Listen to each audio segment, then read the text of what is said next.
Hello students, how are you? Once again, you are most welcome in my class. हम लोग पिछले term पर discuss कर रहे थे जेनेटिक्स के बारे में। किसके बारे में? जेनेटिक्स। और जेनेटिक्स के बारे में हमने आपको जनरल इंट्रोडक्शन दे दिया था। हमने जनरल इंट्रोडक्शन में या सामान्य परिचय में जो आपको बताई थी बात, जीन के बारे में बताई थी, एलील्स के बारे में बात बताई थी, मोनोहाइब्रिड क्रॉस बताया था, डाई हाइब्रिड क्रॉस बताया था, और इसके साथ ही साथ हमने ये भी बताया था कि डोमिनेंट और रिसेसिव कैरेक्टर क्या होते हैं। इसके बाद जेनेटिक्स को ही आगे बढ़ाते हुए आज हम इसको और डिटेल में ले चलेंगे।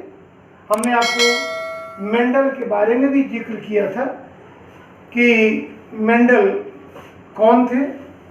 अगर आपको बहुत डिटेल नहीं मालूम हुई तो आप सुन लें कि मेंडल ऑस्ट्रिया के ब्रून शहर, ऑस्ट्रिया कंट्री के ब्रून शहर में ये रहते थे और एक चर्च में फादर थे। अब बात उठती है, ये चर्च में फादर थे तो साइंटिस्ट कैसे बन गए?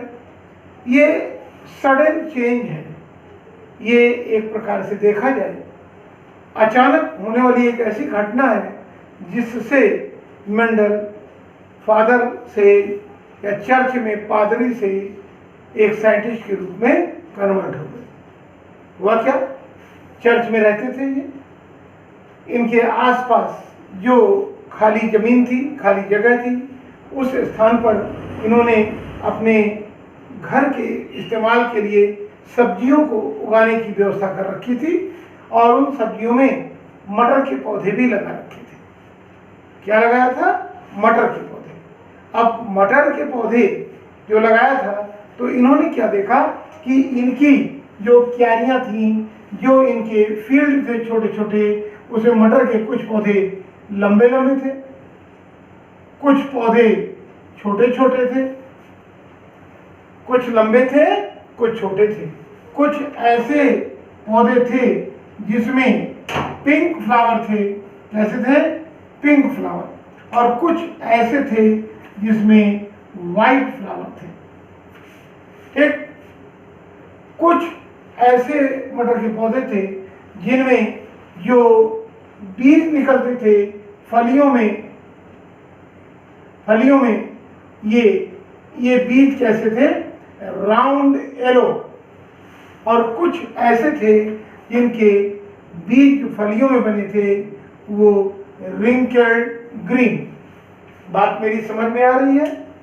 आपने देखा कि कुछ लंबे प्लांट थे, कुछ छोटे पौधे थे, कुछ लाल फूल वाली मटर के पौधे थे, कुछ सफेद फूल वाली मटर के पौधे थे, कुछ राउंड येलो सीडी प्लांट थे और कुछ रिंकल्ड ग्रीन सीडी प्लांट थे। तो मेंडल के मन में ये बात उठी कि इनका अगर हम आपस में क्रॉस कराते हैं, आपस में क्रॉस कराने का मतलब रेड वाले का रेड से क्रॉस होगा तो नेक्स्ट जनरेशन में भी जो नए पौधे उगेंगे सब रेड फ्लावर वाले, व्हाइट वाले का व्हाइट से क्रॉस होगा तो नेक्स्ट जनरेशन में या अगली पीढ़ी में जो पौधे उगेंगे वो सब व्हाइट वाले। कुल मिलाकर कहने का मतलब यह है, अगर हम सेम वेराइटी से क्रॉस कराते हैं, अर्थात इनमें एक की स्टिग्मा पर उसी वैरायटी के स्टेमन से या पुंकेसर से निकलने वाले पोलन ग्रेन को डालते हैं तो जो जनरेशन नहीं बनेगी वो सेम बनती थी। लेकिन अगर अपोजिट एक रेड फ्लावर एक वाइट फ्लावर का क्रॉस कराया जाता है तो नेक्स्ट जनरेशन में उगने वाले पौधे किस प्रकार से होते हैं, उनमें कुछ चेंजिंग आ जाती है। तो मेंडल ने यही देखा अचानक और उन्होंने यही काम किया क्योंकि उनके पास कई वैरायटी थी। देख रहे हैं आप यहाँ पे भी सिंपल एक लाल फूल, सफेद फूल, अपोजिट कैरेक्टर हो गया, लंबे पौधे, बौने पौधे, dark plant, round yellow CD plant, wrinkled green CD plant. तो कई वैरायटी मिल गई उनको, और इन सब का जब उन्होंने आपस में क्रॉस कराया तो नई नई जनरेशन उनको मिली। और इस प्रकार से जो नई जनरेशन मिली उनसे जो रिजल्ट इनको मिला उसके आधार पर इन्होंने अपने एक्सपेरिमेंट किए और लॉ अपने दिए या अपने नियम बताए। अर्थात इस संबंध में सबसे पहला काम किसने किया था? मेंडल ने। इसी कारण मेंडल को फादर ऑफ जेनेटिक्स के नाम से भी जाना जाता है। क्लियर? एक बहुत ही इंपॉर्टेंट क्वेश्चन है, इससे नीट में भी क्वेश्चन मिलेंगे और आपको बोर्ड एग्जाम में भी मिलेंगे। सिंपल क्वेश्चन आपसे कोई पूछ भी सकता है कि why Mendel choose only P plant for his experiment. क्या कहा मैंने? Why Mendel choose only P plant for his experiment. अर्थात मेंडल ने अपने प्रयोगों के लिए मटर के पौधों को ही क्यों चुना? सिंपल सा आंसर है कि एक तो कारण यह है कि इनको सडन अपने आप जहां ये रहते थे वहीं पर ये पौधे मिल गए, पहला रीजन। दूसरा रीजन, मटर के पौधे में कई वैरायटियां थी, लंबे पौधे, बौने पौधे, लाल फूल वाली मटर, सफेद फूल वाली मटर, गोल पीले बीजों वाली मटर, झुर्रीदार हरे बीजों वाली मटर। तो there are so many different type of species in pea plant. तो ये भी एक प्रकार से उनके प्लांट को चूज करने का कारण बन गया। ठीक। तीसरी चीज ये कि इनकी लाइफ साइकिल शॉर्ट होती है, अर्थात जीवन काल छोटा होता है। अरे सीधी सी बात है, आप देखते होंगे कि मटर के पौधों को 3 महीने में उगाया जा सकता है। 3 महीने में ग्रो होता है और 3 महीने में ग्रो होने के बाद पौधे बड़े होंगे, उनमें फ्लावरिंग होगी, अर्थात फूल निकलेंगे, फलियां बनेंगी, फली में मटर के दाने निकलेंगे और हम उनको इस्तेमाल भी करते हैं। और या तो तुरंत इस्तेमाल कर लेंगे हरी मटर के रूप में, नहीं तो वो सूख जाएंगे और सूखी मटर के रूप में फिर वो मिल जाएगी, उसका ये पौधा मर जाता है। सूखी मटर के दानों को अगर हम बो देंगे तो फिर नई जनरेशन बनेगी। कुल मिलाकर के कितने महीने? ज़्यादा से ज़्यादा 3 महीने का समय लगता है, और 3 महीने में पूरा का पूरा पौधा अपनी लाइफ साइकिल को कंप्लीट कर लेता है। जब 3 महीने में लाइफ साइकिल कंप्लीट हो जाती है तो इसकी कई लाइफ साइकिल हम शॉर्ट टाइम में ही स्टडी कर लेते हैं। मेरी बात समझ में आ रही है? 3 महीने का समय है, 1 साल में मैक्सिमम हम 3 जनरेशन तो यूज ही कर लेंगे। 1 जनरेशन में 3 महीने, 3 जनरेशन के लिए 9 महीना, उसका 1 महीना हम उसको रेस्टिंग पीरियड हर जनरेशन के बीच में निकाल देते हैं, तो भी 1 साल में 3 जनरेशन की स्टडी कर लेंगे। अर्थात 1 साल में 3 और 10 साल में 30 जनरेशन, अर्थात 30 पीढ़ियों की स्टडी हम कर लेते हैं।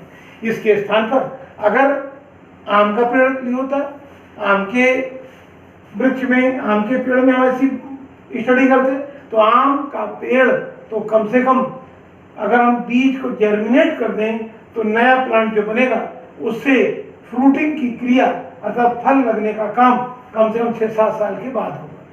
ये समझ रहे हैं?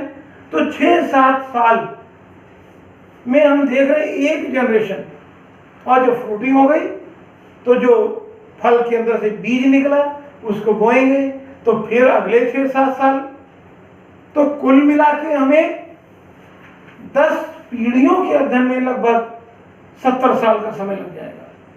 अब सोचिए कि एक साइंटिस्ट अगर अपनी 25 साल की एज में एक्सपेरिमेंट करता है तो 70 साल 95 साल हो गया, वो अपनी लाइफ में इसकी डीप स्टडी नहीं कर पाए। लेकिन मटर के पौधे में क्या था कि 3 महीने में 1 जनरेशन कंप्लीट, 1 जनरेशन 3 महीने में, तो हम 10 साल में ही इनकी लगभग कितनी पीढ़ी? लगभग 30 जनरेशन की स्टडी कर सकते हैं। तो एक रीजन ये बना, due to short life cycle. अर्थात इनका जीवन काल कम होता है। चौथी चीज, प्लांट छोटे होते हैं। प्लांट छोटे होते हैं और थोड़ी सी जगह में इनकी अधिक मात्रा में उगाया जा सकता है। अर्थात एक छोटे से एरिया में अगर हम छोटी सी फील्ड ले लें या छोटा सा लैंड ले लें, हम 10 बाई 10 का एरिया ले लें तो भी उसमें लगभग 50 प्लांट आराम से उगा सकते हैं। कितने प्लांट उगा लेंगे? 50 प्लांट। लेकिन इतने बड़े एरिया में हम 50 पेड़ आम के नहीं उगा सकते हैं, नहीं ना? कम से कम एक पेड़ ही उगेगा उतने एरिया में, शायद उससे भी बड़ा एरिया चाहिए। और इसीलिए इस कार्य के लिए लैंड भी अधिक चाहिए, टाइम भी अधिक चाहिए, वैरायटी भी अधिक चाहिए।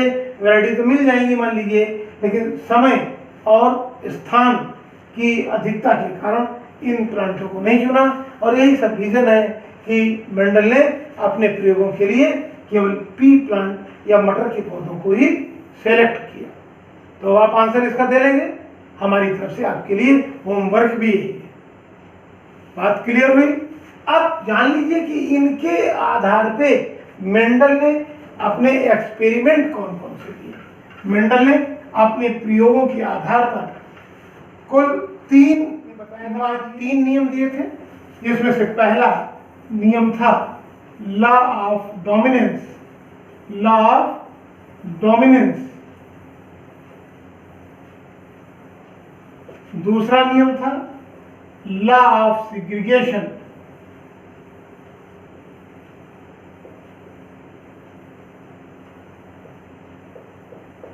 और तीसरा नियम था लॉ ऑफ इंडिपेंडेंट असॉर्टमेंट।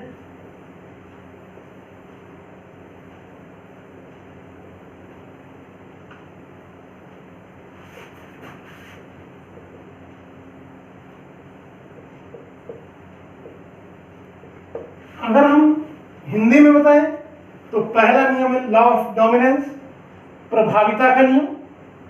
दूसरा नियम है लॉ ऑफ सेग्रीगेशन, पृथक्करण का नियम। और तीसरा है लॉ ऑफ इंडिपेंडेंट असॉर्टमेंट या स्वतंत्र अपव्यूहन का नियम। ठीक, तो अब हम बारी बारी से इनके बारे में स्टडी कर लेते हैं। पहला नियम मैंने क्या बताया? Law of dominance. अब देखिए हम इसकी बात करते हैं, किसकी? Law of dominance.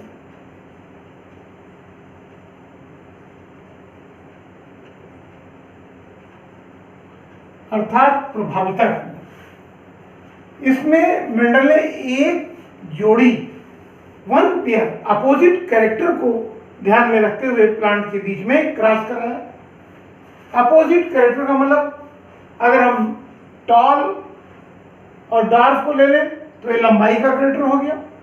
अगर फ्लावर के कलर की बात कर लें तो रेड और व्हाइट के बीच की क्रॉस करा लें तो भी एक ही कैरेक्टर हुआ, अपोजिट कैरेक्टर हुआ।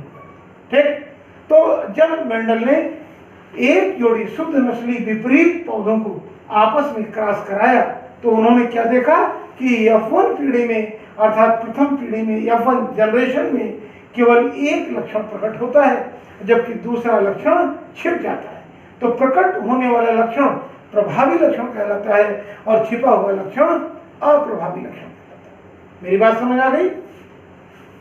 जब मेंडल ने एक जोड़ी, one pair of opposite character के प्लांट के बीच में क्रॉस कराया तो उन्होंने देखा कि पहली जनरेशन में केवल एक कैरेक्टर शो होता है, जबकि दूसरा कैरेक्टर छिप जाता है। जो शोइंग कैरेक्टर होता है वो डोमिनेंट कैरेक्टर कहलाता है या डोमिनेंट लक्षण कहलाता है, प्रभावी लक्षण कहलाता है, जबकि छिपा हुआ कैरेक्टर रिसेसिव कैरेक्टर कहलाता है। और मेंडल का यही लॉ ऑफ डोमिनेंस कहलाता है। जरा एग्जाम्पल के रूप में देखिए, अगर मेंडल ने प्योर रेड फ्लावर प्लांट को लिया, प्योर रेड फ्लावर प्लांट को लिया और प्योर व्हाइट फ्लावर प्लांट को लिया,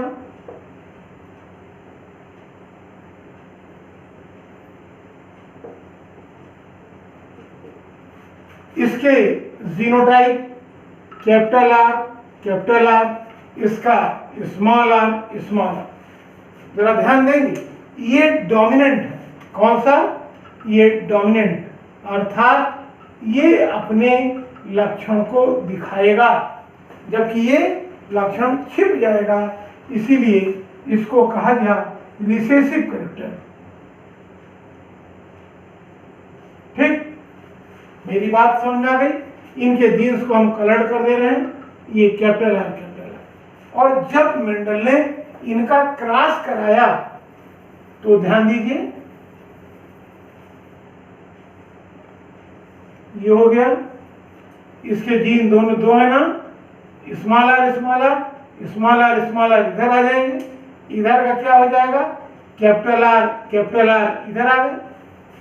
जब क्रॉस होगा तो एक जीन इसका और एक जीन इसका इसमें आ गया, इसमें एक जीन इसका और एक जीन इसका, इसमें एक जीन ये वाला और दूसरा ये वाला जीन, इसमें एक जीन ये और दूसरा ये जीन आ गया। आप देख रहे हैं कि इसमें कैपिटल आर हर कंडीशन में पहुंचा है, अर्थात ये डोमिनेंट कैरेक्टर है। डोमिनेंट का मतलब ये अपना असर दिखाएगा ही। ये रेड फ्लावर प्लांट का है और ये व्हाइट फ्लावर प्लांट का है। ये आप ध्यान रखेंगे कि रिसेसिव जीन्स को हमेशा स्मॉल लेटर में लिखते हैं और डोमिनेंट जीन को हमेशा कैपिटल लेटर में लिखते हैं। क्लियर? तो ये जो जनरेशन मिली, ये कौन सी जनरेशन होगी? F1 जनरेशन का मतलब पहली पीढ़ी, F1 जनरेशन। अब इस F1 जनरेशन में जो प्लांट मिले, ये मैंने आपको बताया डोमिनेंट है। डोमिनेंट का मतलब अगर एक भी जीन इसका होगा तो अपना कैरेक्टर शो कर देगा, अर्थात हर एक में एक कैपिटल आर है तो इसका मतलब हर एक में लाल फूल का लक्षण होगा। इसका मतलब 100% कैसे होंगे? Red flower plant. अब ध्यान दीजिएगा, दोनों जीन्स, यहां देखिए ये भी रेड है और मैं इसको भी रेड कर रहा हूं। ये तो प्योर रेड है क्योंकि दोनों जीन सेम है, बट यहाँ पर अगर हम जीन को देखें तो अलग अलग है, एक कैपिटल आर एक स्मॉल आर। तो इस कंडीशन में हम इसको कहेंगे हाइब्रिड। मेरी बात समझ आ गई? ये हाइब्रिड रेड फ्लावर प्लांट है। तो इस प्रकार का क्रॉस जो देख रहे हैं आप, हम आपको ये भी बता दें कि मोनोहाइब्रिड क्रॉस है। मोनोहाइब्रिड मतलब एक ही कैरेक्टर को लेकर क्रॉस कराया गया है, यानी एक ही कैरेक्टर यहाँ का है, एक ही कैरेक्टर मतलब सब फ्लावर के कलर का कैरेक्टर। दोनों अपोजिट कैरेक्टर हैं लेकिन कैरेक्टर एक ही कहा जाएगा और वो कैरेक्टर कहा जाएगा फ्लावर के कलर का कैरेक्टर। बात मेरी समझ में आ गई? तो ये क्रॉस हुआ, इसमें रेड कलर दिखाई दिया और ये व्हाइट कलर छिप गया, अर्थात ये डोमिनेंट और ये रिसेसिव कहलाया। और इस लॉ को ही हमने क्या नाम दिया? मेंडल ने नाम दिया लॉ ऑफ डोमिनेंस। इसी प्रकार से अगर इसको हम लंबाई के कैरेक्टर में लेते, एक को हम टॉल प्लांट ले लेते और एक को डार्क प्लांट ले लेते तो क्या होता है? ध्यान दीजिए, टॉल में कैपिटल टी होता है, डार्क में स्मॉल टी होता है। अगर हम क्रॉस करते तो देखिए ध्यान से, हम इसको आपको समझा रहे हैं केवल कैपिटल टी स्मॉल टी और सब में कैपिटल टी स्मॉल टी सभी में आती है। यानी एक कैपिटल टी है, ये डोमिनेंट है और ये रिसेसिव है। तो ये जनरेशन बनी F1 जनरेशन और सारे के सारे टॉल प्लांट होंगे, लेकिन सब प्योर तो है नहीं, हाइब्रिड टॉल होंगे। क्या होंगे? Hybrid tall plant. बात मेरी समझ में आ गई? अब आपको क्लियर हो गया होगा बहुत अच्छी प्रकार से। ये दो एग्जाम्पल मैंने दिए, ठीक? तो यही मेंडल का लॉ ऑफ डोमिनेंस है। अब हम आ जाते दूसरे लॉ पर। और वो दूसरा लॉ कौन सा है? Law of segregation. दिख रहा है? Law of segregation.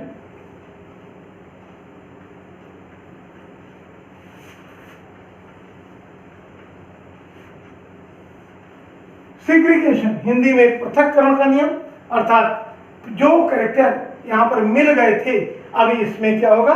अलग अलग। इसमें भी वही है, आधा तो यही जाएगा। क्या उन्होंने बताया था कि जब मेंडल ने एक जोड़ी शुद्ध नस्ली विपरीत लक्षणों वाले पौधों का आपस में क्रॉस कराया तो उन्होंने देखा कि F1 जनरेशन में, ये कौन सी जनरेशन है दिख रही है आपको? F1 generation. ये जनरेशन कौन सी है? F1 generation. F1 जनरेशन में तो केवल डोमिनेंट कैरेक्टर शो होता है, परंतु जब इन पौधों का आपस में क्रॉस कराएंगे, किसमें? जो F1 प्लांट मिले उनका आपस में क्रॉस कराएंगे तो F2 पीढ़ी में ये कैरेक्टर 3:1 अर्थात 3:1 में अलग अलग हो जाते हैं। इसी को हम पृथक्करण, चूंकि पृथक हो गए इसीलिए हम इसको क्या नाम देते हैं? पृथक्करण का नियम या लॉ ऑफ सेग्रीगेशन। एग्जाम्पल देखें इधर जरा सा पहले, हम इसी को आपको दिखाएं ताकि आप जल्दी समझेंगे। इधर हमने क्या ले लिया? Red flower plant. इधर क्या लेते हैं? Red flower plant, red FP मतलब फ्लावर प्लांट, समझेंगे हम। और इधर white flower plant, white FP का मतलब फ्लावर। बहुत इंपॉर्टेंट चीज है ये। अगर आपको ये जरा सा दिक्कत हो जाए, आप पहले वाला वीडियो देखें, आपको ये पहले वाले वीडियो में सब कुछ क्लियर और कुछ होगा कि जनरेशन क्या होती है, हाइब्रिड क्या होते हैं, रिसेसिव डोमिनेंट क्या होते हैं। इन सब चीज़ों को हमने इसके पहले वीडियो में बताया है। तो देखिए इधर एक रेड फ्लावर प्लांट, एक white flower plant. Red flower के जीन हमने क्या लिए थे? Capital R. और व्हाइट फ्लावर के जीन क्या लिए थे? Small R. ये क्या है? डोमिनेंट दिख रहा है आपको। और ये क्या है? रिसेसिव। अब इनका जब उन्होंने क्रॉस कराया तो क्या देखा कि F1 जनरेशन में, देखिए ध्यान से, ठीक वैसा ही जैसे यहां हुआ था, कोई दिक्कत नहीं। ये दोनों जीन अलग अलग हो जाएंगे। ये स्मॉल आर और इधर रहेगा कैपिटल आर और सभी में एक कैपिटल आर रहेगा। ध्यान रहे, देखिए सबका एक कैपिटल आर गया और उधर से स्मॉल आर इसमें आएगा, ये आ गया। अर्थात सभी कैसे होंगे? 100%। ये जनरेशन कौन सी है? ये F1 जनरेशन है। 100% रेड होंगे क्योंकि ये कैरेक्टर शो करेगा। तो रेड फ्लावर प्लांट, लेकिन प्योर नहीं होंगे। कैसे होंगे? हाइब्रिड। कैसे होंगे? Hybrid red flower plant. कोई दिक्कत? आप जरा ध्यान दीजिए, मैंने आपको बताया कि जब F1 पीढ़ी से प्राप्त होने वाले पौधों का आपस में क्रॉस कराया जाता है तो F2 जनरेशन में ये 3:1 में अलग अलग हो जाते हैं। ध्यान दीजिए, F1 प्लांट यही तो है, ये है। तो इधर देखिए ये F1 प्लांट हो गया, ध्यान देंगे। और ये भी F1 प्लांट हो गया। और F1 प्लांट में इसका जीन क्या मिला? Capital R small R. इधर भी क्या मिलेगा? Capital R small R. ध्यान दीजिए, मिल गया। अब इनका अगर आपस में क्रॉस होगा तब क्या होगा? ध्यान दो, इधर ये मिली,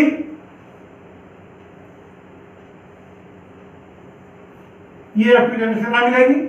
इसके कौन कौन से हुए? कैपिटल आर स्मॉल आर, इधर कैपिटल आर स्मॉल आर। इसमें क्या आएगा? कैपिटल आर दोनों आ जाएंगे। इसमें क्या आएगा? Capital R small R. इसमें क्या आएगा? कैपिटल आर, इधर स्मॉल आर। और इसमें दोनों, इधर स्मॉल आर इधर भी स्मॉल आर। कोई दिक्कत नहीं ना? ये कौन सी जनरेशन हुई? F2 generation. ये कौन जनरेशन हुई? F2 generation. ध्यान दीजिए, ये कैसा होगा? Red flower. ये कैसा होगा? Red flower. ये कैसा होगा? Red flower. और ये कैसा होगा? ये होगा white flower. Clear? Red red red यानी 3 लाल एक सफेद फ्लावर। अर्थात अगर हम परसेंटेज की डिवाइड करें तो पूरे को 100%, तो 75% रेड है और 25% क्या है, वाइट। तो अब यहाँ देखिए रेड रेशियो वाइट के बीच में आएगा। आपको दिखाई दे रहा है यहाँ तक कि नहीं दिखाई दे रहा है किनारे? तो रेड और वाइट फ्लावर ये आ जाएगा 3:1। ध्यान दीजिएगा 3:1 के रेशियो में हुआ। अगर यहीं आप मिस्टेक कर जाते हैं कभी कभी, ये तो 3:1 की रेशियो हुआ रेड इंटू वाइट। अगर आपसे कोई ये पूछे कि प्योर इम्प्योर के बीच में क्या रेशियो हुआ, तो देखिए ये प्योर है ना, ये प्योर है, ये इम्प्योर, ये इम्प्योर, दोनों को क्या है, अलग अलग है ना दोनों जीन, सेम जीन अलग अलग अलग अलग। अगर प्योर इम्प्योर की बात करें तो आप कितने होंगे, 1 2 2:2, अर्थात 2:2 में मिलेगा। मेरी बात समझ आई? कोई दिक्कत? इस बात को ध्यान दीजिएगा। ये 3:1 में तो रेड और व्हाइट का रेशियो मिला। अगर प्योर इम्प्योर का रेशियो पूछा जाए आपसे तो आप इसको क्या कहेंगे, 2:2। अब ध्यान यही देखिए, जरा ध्यान दीजिए यहाँ पे। अगर प्योर और इम्प्योर की बात करें, दिख रहा है, तो 2:2। अगर इसको डिवाइड कर देंगे तो 1:1। अगर आंसर 2:2 दिया है तो ठीक, नहीं तो 1:1 दिया है तो भी ठीक। इन दोनों में से जो आपका आंसर दिया हो आप उसको ही ऐड करेंगे। तो ये 2 कैरेक्टर मैंने बताए, law of dominance, law of segregation, ये 2 बता दिए मैंने। तीसरा बड़ा है और इसको मैं आपको अपने नेक्स्ट वीडियो में क्लियर करूंगा, ठीक है ना? तो आज की भी चीजें आपको क्लियर हो गई। अगर कोई दिक्कत होता है तो आप हमारे व्हाट्सएप पे तुरंत मिलें और हमारे पिछले वीडियो को देखते रहें और पूरा देखें, क्योंकि पूरे वीडियो में जगह जगह पर तमाम ऐसी चीजें हैं जो कि आपके ज्ञान के संबंध में बहुत महत्वपूर्ण चीजें हैं। अगर आप बीच बीच की चीजों को नहीं देखेंगे तो आपको पूरा अच्छी प्रकार से समझ में नहीं आएगा।